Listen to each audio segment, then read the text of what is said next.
सम्पूर्ण साथीहरू नमस्कार। आज पनि म तपाईहरू समक्ष एउटा भिडियो लिएर उपस्थित भइसकेको छु। आज म यो भिडियोमा तनहुँ व्यास नगरपालिका 10 डी गाउँ स्थित रहेको पवित्र धार्मिक स्थल अनन्त गुफाको बारेमा जानकारी दिँदैछु। दमौलीदेखि नजिकै रहेको तालघरेको उत्तरतर्फ रहेको डी गाउँ स्थित अवस्थित उक्त गुफाको बारेमा जानकारी गर्दै गर्दा म पहिलो पटक यति नजिक भएर पनि कुनै जानकार प्राप्त थिएन मलाई। त्यसकारण म आज भाग्यवश त्यस पवित्र स्थानमा पुग्ने अवसर प्राप्त भयो र उक्त स्थानको भिडियो बनाउन मन लाग्यो र कसरी जान सकिन्छ भन्ने कुरा तपाईहरूलाई जानकारी दिन मन लाग्यो। तनहुँको सदरमुकामदेखि पूर्वतर्फ पृथ्वीराज मार्गको बाटो हुँदै तालघरेबाट केही अगाडि रहेको शाखा बाटो हुँदै डी गाउँमा हामी म्याजिक मार्फत सजिलै पुग्न सकिन्छ। अब म यो बाटो हुँदै तपाईहरूलाई त्यस स्थानतर्फ जाँदैछौँ र म यहाँ म्याजिकबाट झर्दैछु। म्याजिकबाट झरिसकेपछि बायाँतर्फ केही पैदल बाटो हिँडेपछि हामी पवित्र स्थल अनन्त गुफातर्फ जाँदैछौँ।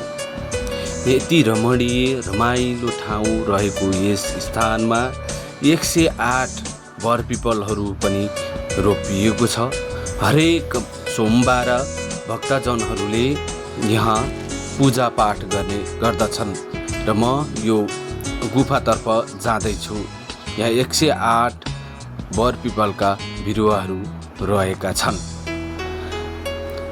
मनै लोभाउने मनमोहक दृश्य सुन्दरताको अनुपम रहेको यस स्थानमा म गुफामा प्रवेश गर्दैछु। यस गुफाबाट तालघरे पृथ्वीराज मार्ग सजिलै देख्न सकिन्छ। विभिन्न कलात्मक रूपमा सजाइएका यो आकृतिहरू, यो पहराहरू देख्न सकिन्छ। म अझै गुफातर्फ प्रवेश गर्दैछु। अत्यन्त मनमोहक दृश्य देखिरहेको छु। मनै आनन्दित तुल्याएको छ।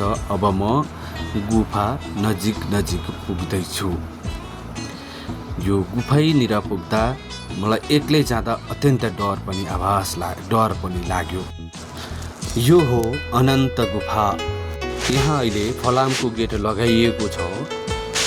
यसभित्र ठुलो गुफा रहेको भन्ने कुरा जानकारी प्राप्त गरेको छु, जहाँ भित्र विभिन्न शिवलिङ्ग, विभिन्न मूर्तिहरू रहेको भन्ने कुरा जानकारी प्राप्त भएको छ।